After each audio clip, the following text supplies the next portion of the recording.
So, in this video, we are going to talk about William Shakespeare from 1564 to 1616.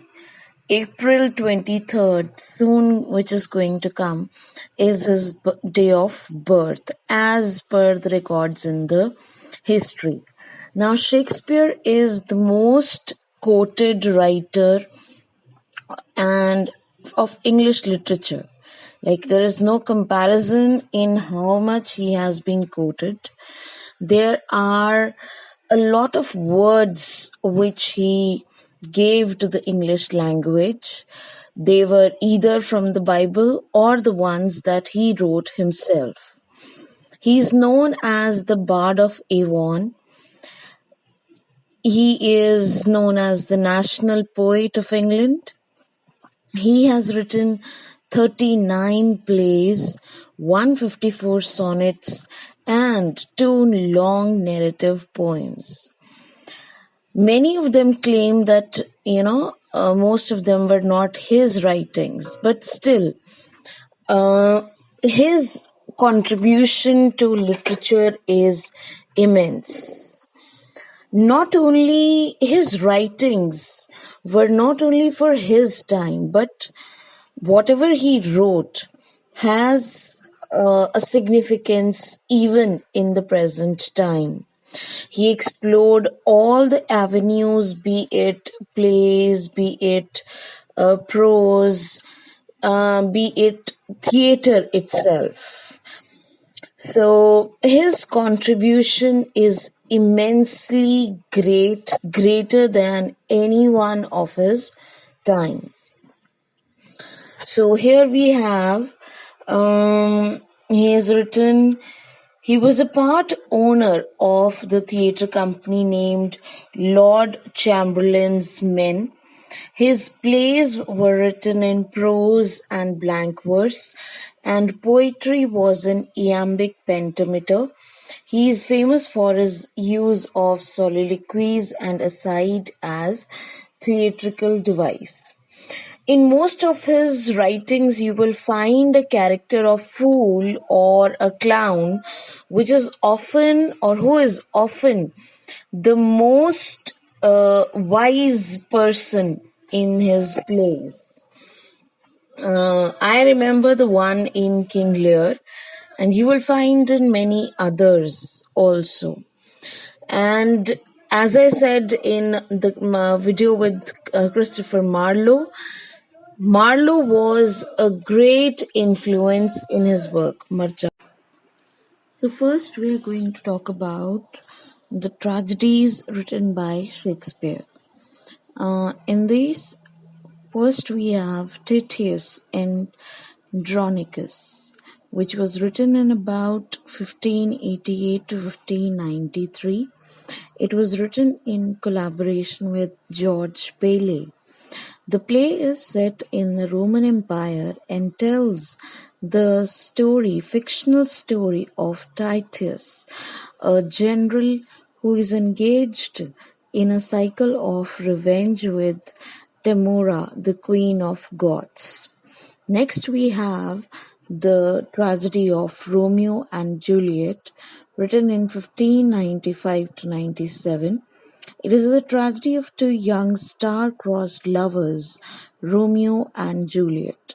The plot is based on an Italian tale, The Tragical History of Romeus and Juliet by Arthur Brooke, and later retold in prose in Palace of Pleasure by William Painter.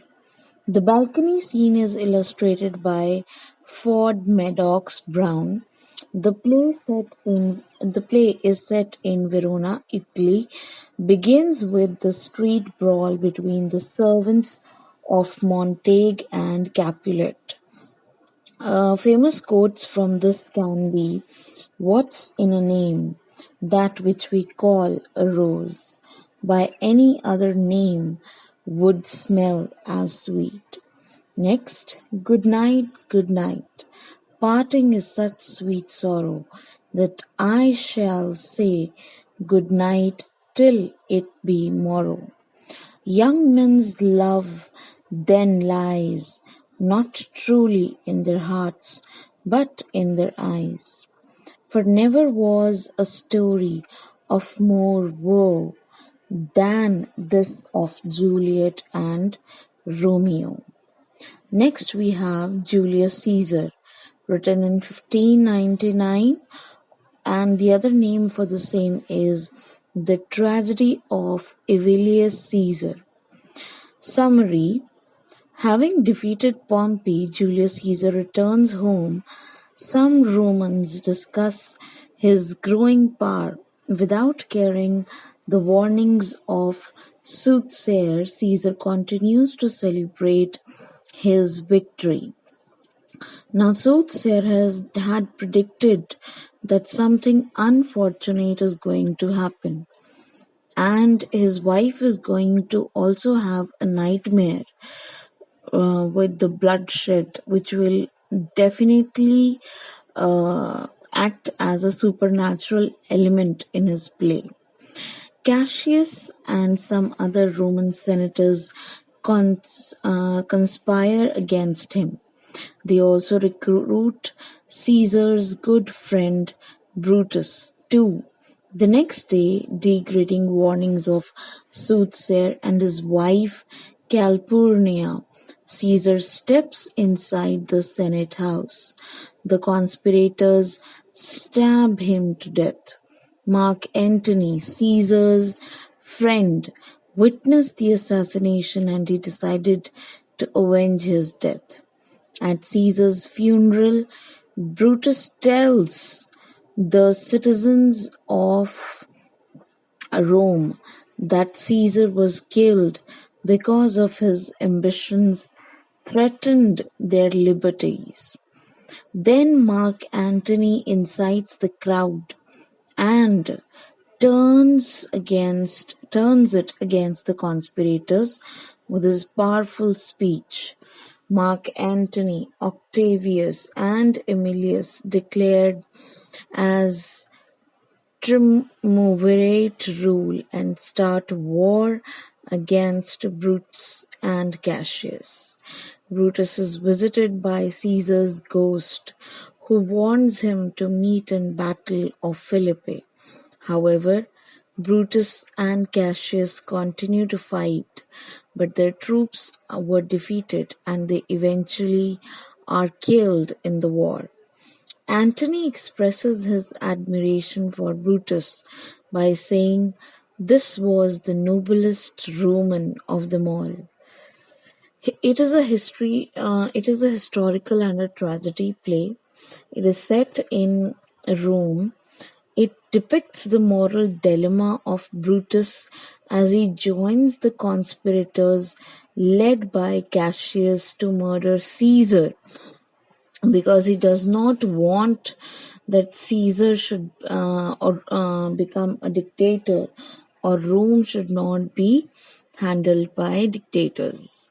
The main source of this play is Thomas North's translation of Plutarch's Lives. The famous quotes can be, beware the Ides of March. Next, Ethio Brute, then fall Caesar.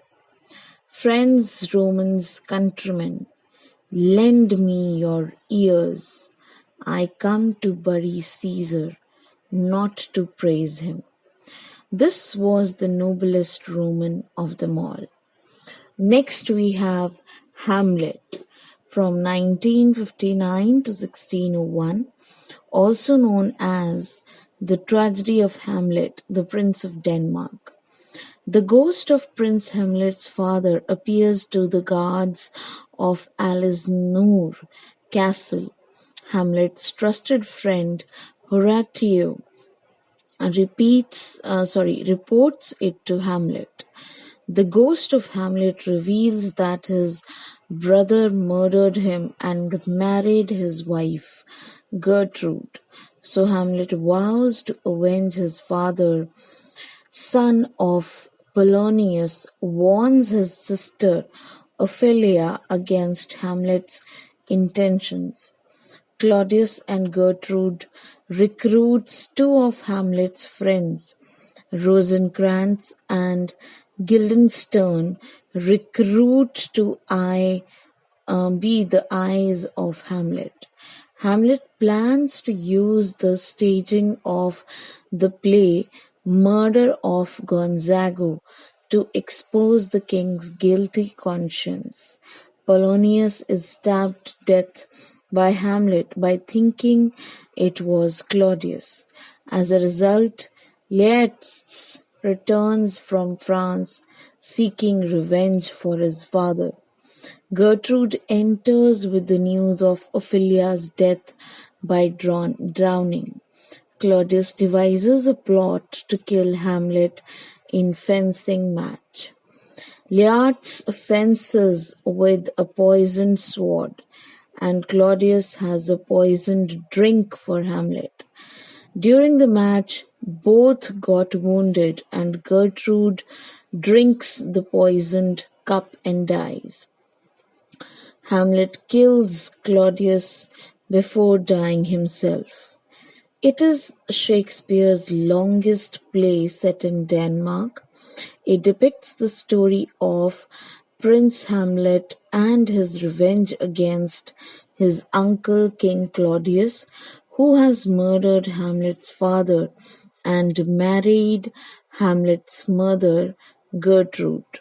The play starts in Alisnur Castle. There is a play within the play named Murder of Gonzago. There are Hamlet's soliloquies which are very famous. The first one is that this too sullied flesh would melt.